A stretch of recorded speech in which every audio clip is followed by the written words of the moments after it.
মাছ বাজারে হঠাৎ দাপট ইলিশের, তবে তা নদীর নয় সমুদ্রের।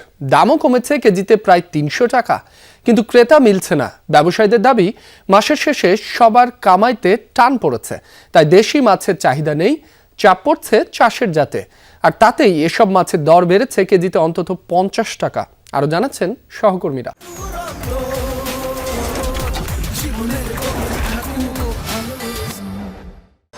ছুটির দিনে এসে কারণ বাজারের মাছের বাজারের যেমন দৃশ্য সবসময় দেখতে পাওয়া যায়, এবারের বাস্তবতা কিন্তু কিছুটা আলাদা।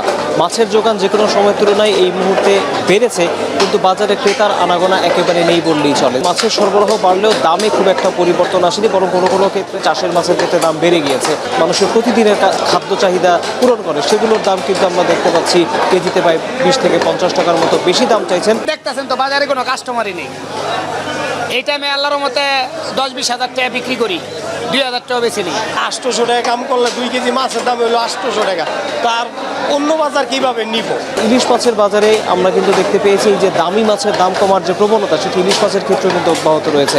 ২,০০০ টাকা কেজি যে মাছের দাম ছিল, ৬০০ থেকে ৭০০ গ্রামের যে সাইজটি, সেটির দাম কিন্তু ১৮০০ টাকা বা ১৭০০ টাকার ভিতরে ওঠানামা করছে। আমদানির কারণে মাছ পাইতেছি, মানে এই মাছই বিকছে ২২০০-২৩০০ টাকা কেজি। শরীয়তপুরের খবর জানতে চলে যাচ্ছে আমাদের সহকর্মী এস.এম. শাকিলের কাছে। রয়েছি পালং মাছ বাজারে। এখানে আমরা কিন্তু দেশি মাছের সরবরাহ মোটামুটি ভালো দেখেছি। দেশি যে খালবিলের মাছগুলো রয়েছে, তার মধ্যে যদি শোল মাছ এবং শিং মাছের কথা বলি, ১২০০ থেকে ১৩০০ টাকা কেজি মূল্যে বিক্রি হচ্ছে, এমনটা কিন্তু দেখেছি। ১ কেজি সাইজের যে ইলিশ মাছগুলো, সেগুলো কিন্তু ৩৫০০ থেকে ৪০০০ টাকা মূল্যে বিক্রি হচ্ছে। বিক্রেতারা বলছেন নদীর থেকে কিন্তু সমুদ্রে যে ইলিশ মাছগুলো, সেই মাছের আধিক্যতা বেড়েছে এবং সেই মাছের দামটাও কিন্তু কিছুটা কম রয়েছে। ইলিশের আমদানিটা একটু বেশি, কিন্তু নদীর মাছটা পাওয়া যাইতেছে না, শুধু সমুদ্রের মাছটা আস্তে আস্তে। ক্রেতা কম থাকে না, মাছের দাম অনেকটাই কম আসছে। দেশি মাছ কিছুটা থাকার পরও এত দাম কেন হচ্ছে, যে সেক্ষেত্রে তারা দাম কিছুটা কম হলেও তাদের ক্রয় ক্ষমতার মধ্যে থাকতো, এমনটা কিন্তু ক্রেতারা বলছেন। মলন্দা ফুটি ওইটা ১৮০ টাকা ছিল, এটা আজকে ৩৫০ টাকা। চাষি মাছের দাম একটু কম, আমরা কিনতে পারি, খাওয়া যায়। আর অন্য মাছ আমরা কিনতে পারি না, দাম বেশি।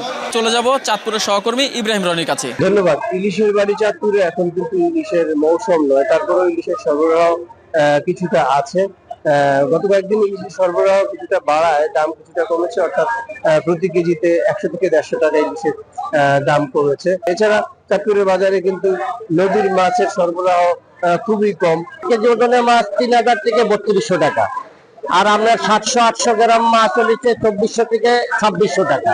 আইর মাছ, বোয়াল, পাঙ্গাস, এগুলো মোটামুটি আসছে, আগের মতো না, সিজনালি মতো না। ক্রেতারা যেমনটি বলছেন যে আসলে অন্যান্য বছরের থেকে এই বছর ইলিশের দাম অনেকটাই বেশি, যে কারণে তাদের মধ্যে হতাশা রয়েছে।